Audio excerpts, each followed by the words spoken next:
Bonsoir. Je te retrouve avec beaucoup de bonheur, car ce récit de la Bible est si riche. Juste avant de voir serviteur de Dieu, nous allons prier. Cet esprit nous voilà à nouveau, ponctuel, afin de recevoir ta bénédiction. Merci de nous transformer, de nous garder, nous t'en prions, au nom de Jésus pour ta gloire éternelle. Amen. J'ouvre une petite parenthèse. Mes journées commencent vers 1h30 du matin. Là, aujourd'hui, j'ai commencé à 2h27 les enregistrements. Il est actuellement 6h22. N'ayant pas de bruit autour, je continuerai jusqu'à 7h avant de prendre mon petit déjeuner. Et ensuite, je dois partir en mission. De sorte que, à 12h, heure de Martinique, j'envoie tout le monde les audios.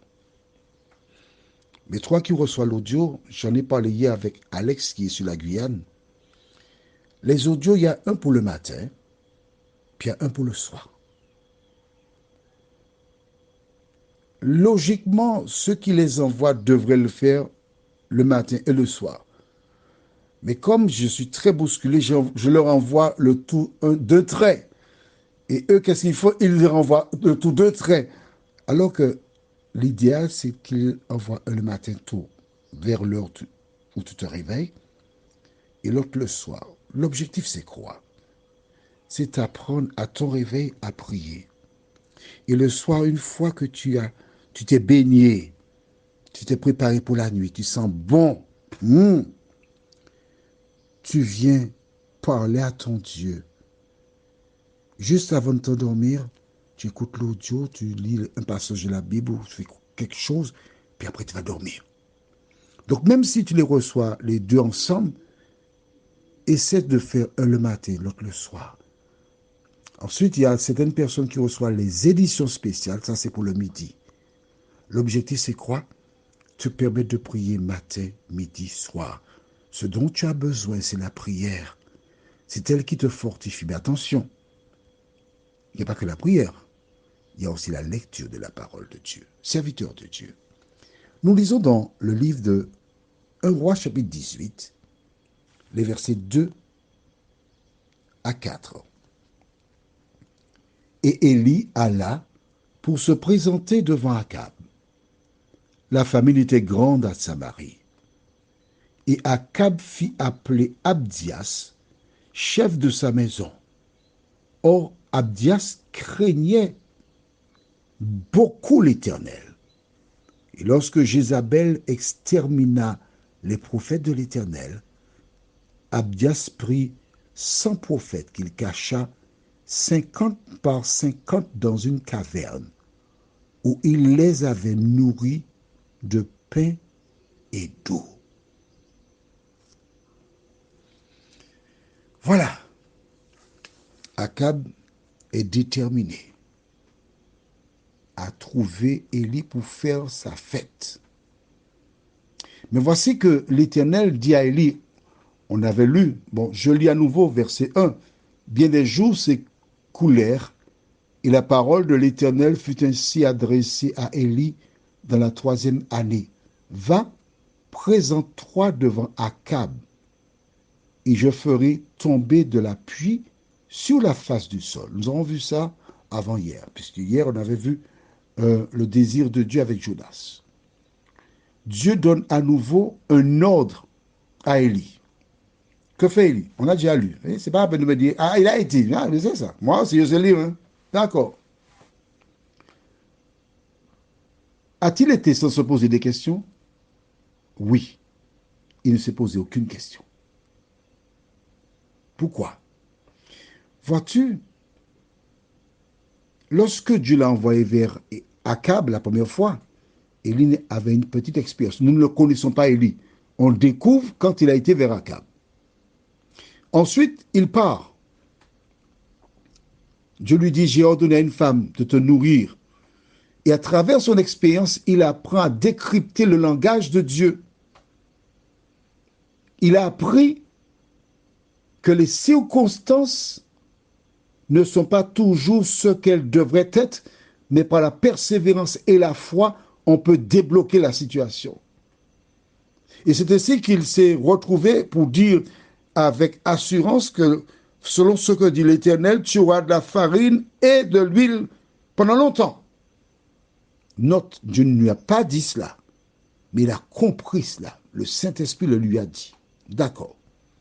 Ensuite, il a vu que la même quantité d'huile dans le pot, la dame fait chaque jour à manger, il mange, le ventre est bien rond, et il y a toujours la même quantité de farine et d'huile. Donc, cela a augmenté sa foi. Toi qui m'écoutes là, dans ton lit, commence par avoir une première expérience avec Dieu et tu verras comment il est facile de faire grandir ta foi. Ensuite, le fils de la dame mourut. Le Saint-Esprit lui a dit, emmène le fils dans ta chambre, fais comme ci, comme ça. Il a fait et le fils est revenu à la vie. La démonstration que Dieu est avec lui. Lorsque tu as une telle preuve, peux-tu avoir peur? Jamais. Tu fais ce que Dieu te dit de faire parce qu'il t'a démontré qu'il est avec toi. Maintenant, Dieu lui dit, va devant Akab, il ne se pose pas de questions, il se rend vers Akab. Mais il a fallu deux commencements. Alors, toi qui m'écoutes, quand commenceras-tu à appliquer la parole dans ta vie? C'est en commençant par une première expérience que ta foi grandira, que l'Éternel réussira des merveilles avec toi. Mais note que l'on mentionne un nom, Abdias. La famille était grande. Mais Abdias est un homme qui était au service de Dieu. Et qu'a-t-il fait? Il a protégé 100 prophètes de l'Éternel, les cachant et les nourrissant pendant la famine. C'est-à-dire que les prophètes de l'Éternel, ils étaient wanted, recherchés. On cherchait à les mettre à mort. Pourquoi? Parce qu'on rendait ces derniers responsables de la situation.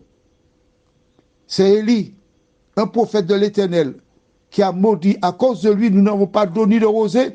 Tous les prophètes de l'Éternel, mettez-les à mort. Les innocents sont mis à mort par les coupables.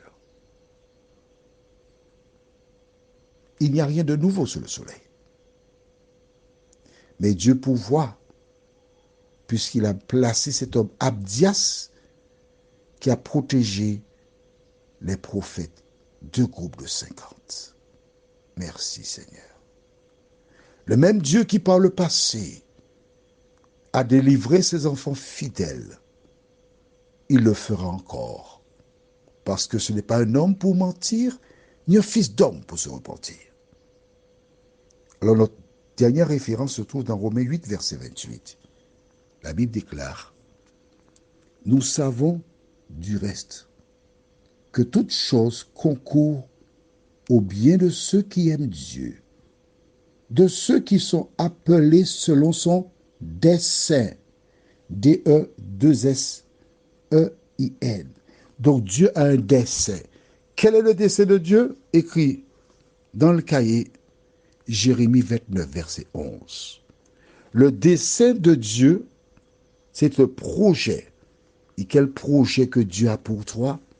Jérémie 29, 11 déclare, « Car je connais les projets que j'ai formés sur toi. Projet de paix et non de malheur, afin de vous donner un avenir et de l'espérance. » Voici le projet que Dieu a pour toi. Comment commence-t-il? En mettant en pratique sa parole, et il s'occupe du reste. Prions. Notre Seigneur et notre Dieu, quel bonheur pour moi de partager ta parole avec celles et ceux qui voudraient être sauvés lors de l'avènement de Jésus. Merci Seigneur de les aider à garder précieusement cette parole dans leur cœur. Merci de les protéger des attaques du malin. Et quelles que soient les épreuves, fortifie-les. Cette grâce, nous te la réclamons. Au nom de Jésus, pour ta gloire éternelle. Amen. Que Dieu continue de te faire du bien. À bientôt.